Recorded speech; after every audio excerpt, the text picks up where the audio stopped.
मिस्सी रोटियां बनाना सिखाएंगे जो कि बहुत मज़े की हो।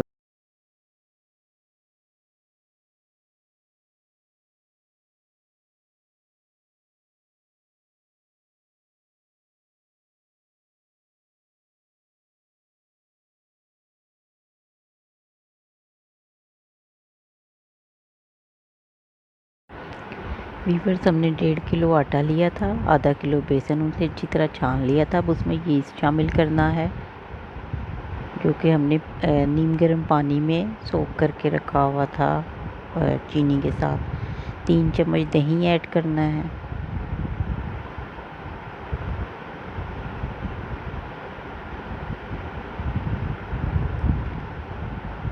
अब हम इसमें नमक शामिल करेंगे।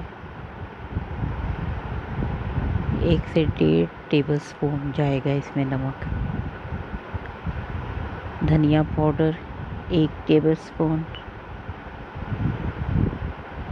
सुर्ख मिर्चें पिसी हुई 1 टेबलस्पून। सुर्ख मिर्चें, दड़ा मिर्चें जिन्हें बोलते हैं, वो 1 टेबलस्पून। बेकिंग सोडा डालेंगे 1/2 टीस्पून।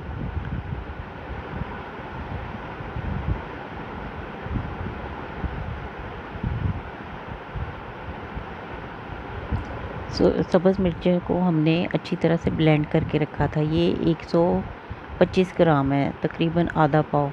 इनको अच्छी तरह से ब्लेंड किया हुआ था। ये हमने शामिल की 2 से 3 दरमियानी प्याज, उन्हें अच्छी तरह से ब्लेंड करके रखा हुआ था। हमने वो थोड़ी थोड़ी करके शामिल करनी है। फिर इन सब चीज़ों को आहिस्ता आहिस्ता से मिक्स करना है। अभी हम इसमें कसूरी मेथी भी ऐड करेंगे। कसूरी मेथी को हाथ पे डाल के ज़रा सा अच्छी तरह से रब करके फिर ऐड कीजिएगा, उससे उसकी खुशबू ज़्यादा आती है और ये खुशबू के लिए ही ऐड की जाती है। अब इन चीज़ों को ना आहिस्ता आहिस्ता हल्के हाथों से मिक्स करना है। साथ साथ हमने प्याज डालना है जो कि हमने ब्लेंड करके रखा हुआ है।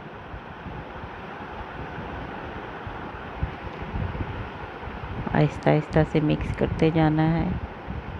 जैसे नॉर्मल आटा गूंदते हैं वैसे गूंदना है, लेकिन ये वाला जो आटा होगा ना, ये थोड़ा हार्ड होगा। इसको थोड़ी सख्त डो होनी चाहिए। ये हम ये रोटियां आप घर में उस पर बेक भी कर सकते हैं, लेकिन हम तंदूर से लगवाते हैं। तंदूर वाले भी ये रोटी लगा देते हैं।